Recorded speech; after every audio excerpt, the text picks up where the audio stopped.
Margit the Fell Omen is finally here, everyone. I know some people are very curious on why I've been reviewing smaller insignificant bosses, but I love to explore and analyze to see what makes them tick. Anyway, this is one of the main bosses in the game, so complexity was definitely expected here, and it took quite a bit of experimenting to discover what behaviors and iframes work to get through without receiving a hit. Unfortunately, one of my favorite attacks became rare once I discovered my dominating strategy. It was a jump attack in the first phase, which had very satisfying iframes that allowed me to simply walk underneath without dodging. Then I could strike twice, which would lead into a visceral opportunity after only a few more hits, so I had to sacrifice a lot just to have a more solid strategy.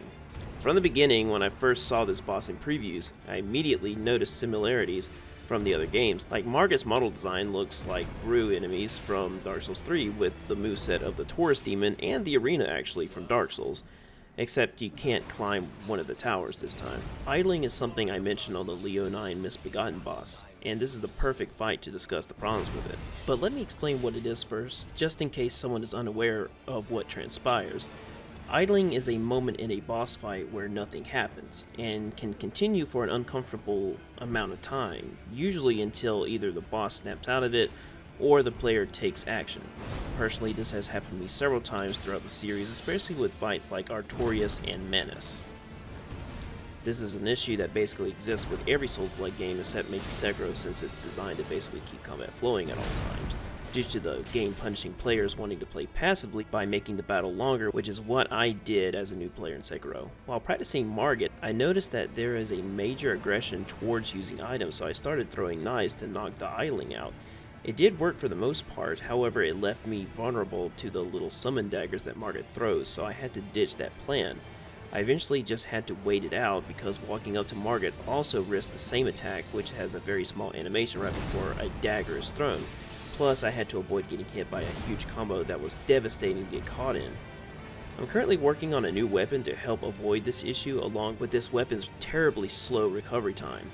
My strategy had to be established around the slow recovery time of my weapon, which only allows small moments to attack, which is why I'm extremely passive in the second phase of this fight. My biggest challenge was avoiding the double swing of the cane and hammer, which had a fairly tight window to dodge through. I couldn't go towards Margit due to the quick recovery attack, so I found a nice window by walking and dodging away. There was also a follow-up attack which caught me off guard a lot, where Margit launches towards me with a cane sweep. However, once I started to expect that, it was no longer an issue. One detail I found intriguing was this wind-up attack that added a second swing if you were too far away. This attack was very convenient whenever I was close because I could strafe and land a nice big charge attack.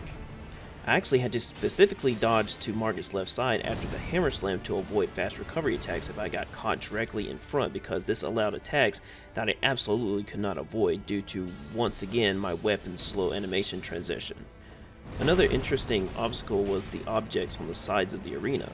At first I thought this would be a major issue for the second phase, then I discovered that I can get Margit just far enough to one side so I could walk right by without activating the brutal combo I mentioned earlier.